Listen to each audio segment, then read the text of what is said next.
I'm like, Lord, like he's so the Lord is so awesome.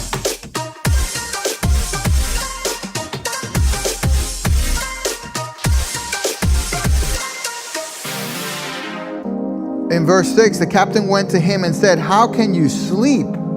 Get up and call on your God. Maybe he will take notice of us and we will not perish." Why? Because everybody else was calling on their own gods, and now they're like, okay, maybe if you call on your own God, how can you sleep? Call on your own God, and maybe we can get us out of this. So verse 7, the sailors said to each other, "Come, let us cast lots to find out who is responsible for this calamity." And who did the lots point to? Jonah. Jonah. You can hide all you want. You can go crawl in a hole somewhere, in a cave. Guess what? God's going to find you out. He's going to say, look, he's in the cave. Look, he's in the hole. God knows where you are. He says he never leaves us nor forsakes us, right? He sticks closer than a brother, right? And he knows where you are, so we can't hide. So they asked him, verse 8, "Tell us, who's responsible for making all this trouble for us? What do you do? Where do you come from? What is your country? From what people are you?" And look at what he says. And he has the audacity to go to sleep, knowing that God is speaking to him. And here he says, wow, look at this answer. "I'm a Hebrew, and I worship the Lord, the God of heaven, who made the sea and the land." Are you kidding me? You're telling these people that you are a Hebrew and you worship the Lord.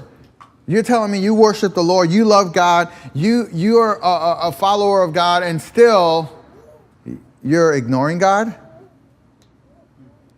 You're not listening to God, yet you say you worship God? How could you say you worship God and you follow him when you're not even following him right now? Because you, Jonah, are running away from God. Yet you say you worship him. So in verse 10, this terrified them, and they asked, "What have you done?" They knew he was running away from the Lord because he had already told them so. So verse 11, the sea was getting rougher and rougher, so they asked him, "What should we do to you to make the sea calm down for us?" So here's Jonah doing the opposite of what he should be doing. Completely opposite. So how can you tell me you follow the Lord and you're doing this? How can you tell me you're following the Lord and you're not obedient to him? How can you tell me you're following God? And I have an issue with that. My wife knows. I have an issue with that. How can you tell me you're a Christian and you're doing what? Huh? What? You need to check yourself. Verse 12, "Pick up and throw me into the sea." That's the greatest remark he made right there. Just pick me up and throw me into the sea. You know what? I would have picked him up, throw him into the sea right on the spot. How about you? I would have thrown him into the sea. Get rid of the problem, right? You go deal with God. Here you go, boom, throw you into the sea right now. But look at what the crew did. "And it will become calm. I know that it is my fault that this great storm has come upon you." Verse 13, instead, the men did their best to row back to land. But guess what? It didn't work. They try to row back. They're like, "We're not going to throw Jonah over. We're not going to throw you over. We're going to just row back to land." And guess what? It didn't work. It got worse, okay? Verse 14, they cried to the Lord, "O Lord, please do not let us die for taking this man's life. Do not hold us accountable for killing an innocent man. For you, O Lord, have done as you pleased."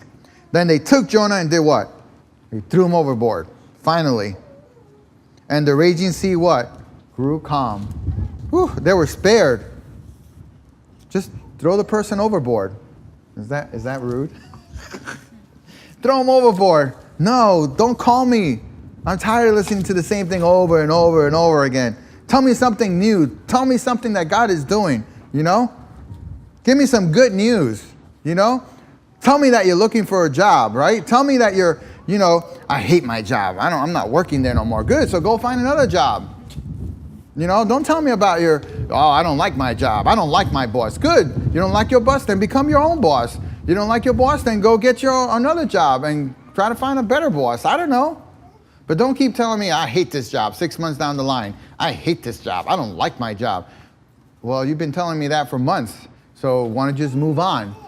Why don't you just take a the only way you're going to find a job is not like the person that we heard once, that they're like, the Lord is going to, somebody's going to call me. Well, you better go and do something about it. Just don't sit by the phone waiting for somebody to call you. That can happen. Don't get me wrong. But you better go do something. You want the Lord to do something? Take some action.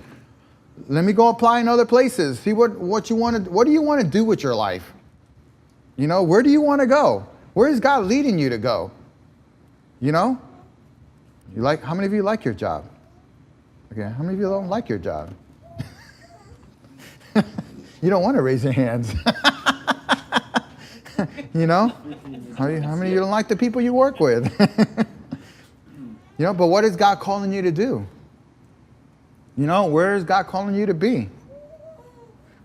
And that's the question. What is God speaking into your life?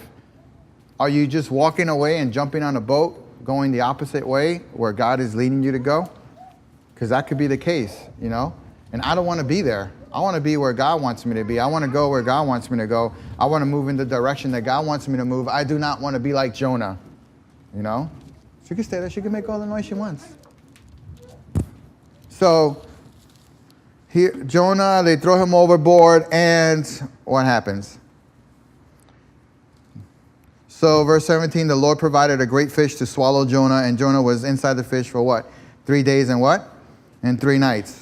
Now, for those of you who don't believe that, there was a man named Bartley back in the 1900s. He was a fisherman.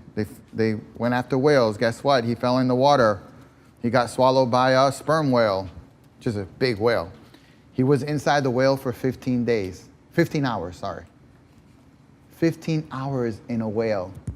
Did he survive? Yeah, his crew went after that whale, and they finally got the whale, and they finally got him out, and he was alive. So, it's not a fairy tale, so it could happen.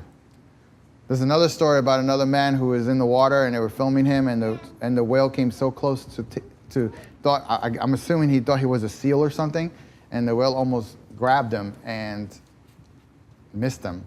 But here is Jonah inside the whale, and unfortunately, some of us and many people have to be inside the whale before they like, okay, Lord, yes, whatever you say, yes, Lord, I'm going.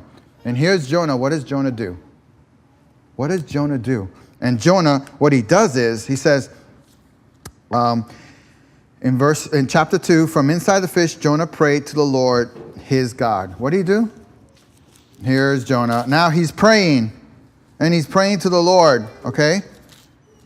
And he talks about all this stuff, and verse 7, when my life was ebbing away, I remembered you, O Lord, and my prayer rose to you, O holy temple. And then verse 9, but I, with a song of thanksgiving, will sacrifice to you what I have vowed. I will make good. Salvation comes from the Lord. Verse 10, God commands the whale to what? To spit him out onto dry land. And where does Jonah go? To Nineveh, where God, he didn't have to go through any of this if he just listened to the Lord in the beginning, right? But there's stuff in our lives that we don't want to do, we don't like to do, and then God is asking you to do it, and you don't want to do it because you don't like it. And unfortunately, even if you don't like it, God is still asking you to do it. So if you do it and just obey, it'll be easier than not obeying and have to go into the belly of the whale. Why would I have to go through all that? Why would I have to go through what I have to go through? I could skip all that. He could have skipped this whole thing. You know, this whole chapter could have been gone. Chapter 1 could have been missing, you know, and just skip to chapter 2 where he goes to Nineveh and he speaks to the people, and then what happens? He gets mad because God's not going to destroy him anymore. What? And that's like us. We get mad because, like, how could you be merciful on that person or on this person or your friend or whatever because of what they've done? Well, God is merciful on all of us, right? Because sin is sin. Doesn't really matter. So here is Jonah. He prays. God, the whale spits him out. He goes to Nineveh. He tells the people, and the people turn back to God. And guess what? And now God is merciful. And what does he do? He gives them a second chance. But Jonah don't want no second chance for that city from the Lord. He wants God to destroy that city. So what does he do? He gets mad again. He gets mad. How could you get mad? And here, I want to go to the end here.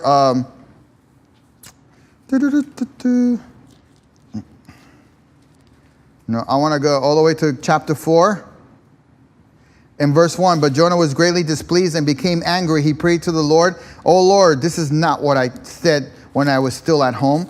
That is why I was so quick to flee to Tarsus. I knew that you are a gracious and compassionate God, slow to anger and abounding in love, a God who relents from sending calamity. Now, O Lord, take away my life, for it is better for me to die than to live." But the Lord replied, "Have you any right to be angry?"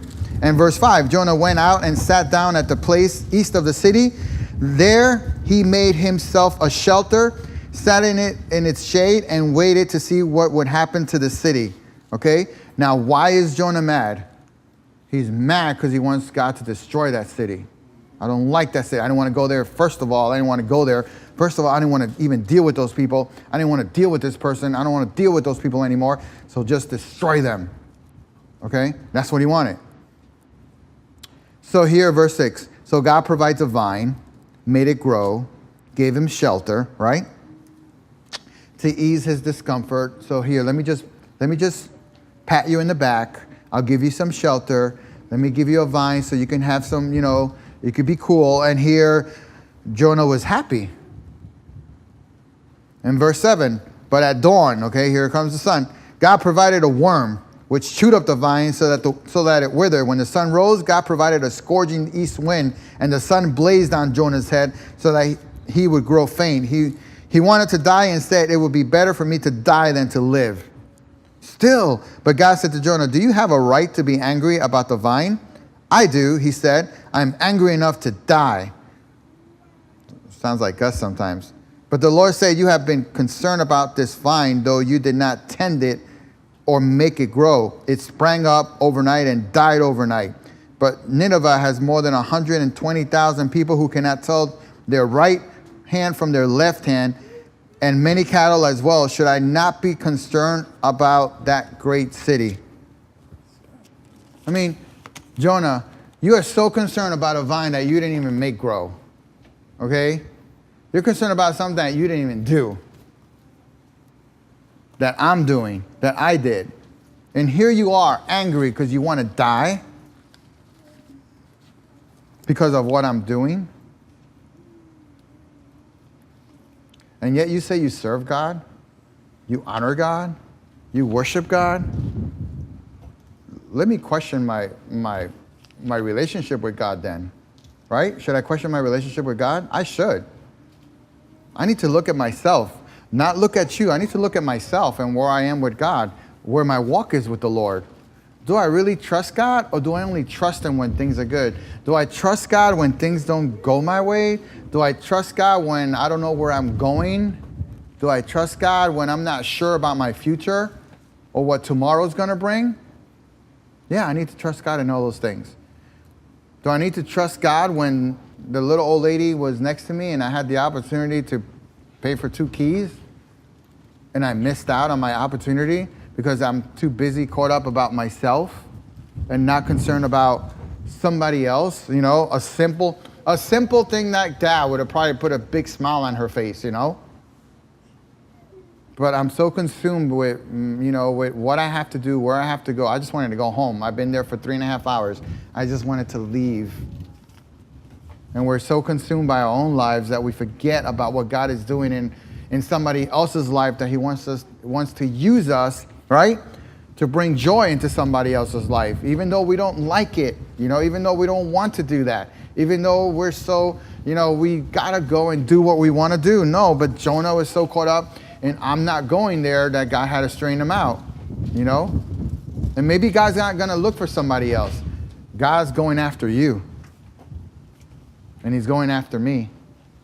Because he's like, you're the one that's going to go there. You're the one that's going to reach out to that person. You're the one that's going to comfort that person. Okay? And I'm not talking about the people who are bringing you down into the mud with them. Okay? Those people, sometimes we got to let them go and let God deal with them. Just like he dealt with Jonah. Let God deal with Jonah. Don't drag me on your boat. I'm not going to get on your boat. You get on the boat by yourself because I'm going to get off the boat and I'll leave you on the boat by yourself in the storm until you wake up, smell the coffee, and know that God is in control. You know? And God is in control of our lives. And Jonah's story could have been so much different if he would have obeyed God in the first place. Your story and my story could be so much different if we obey God from the beginning and stop making excuses that I got to go somewhere else. I got to be somewhere else. I don't have time for this right now. It's always about, we don't have time for this. But just think about the amount of time you spend on your phone. And think about the amount of time you spend on TV. And think about the amount of time you spend on whatever, Instagram and Facebook and all these other things. You know, look at the amount of time you spend on that. How much more time should we spend listening to what God is asking for us to do? You know? And that's to touch somebody's life.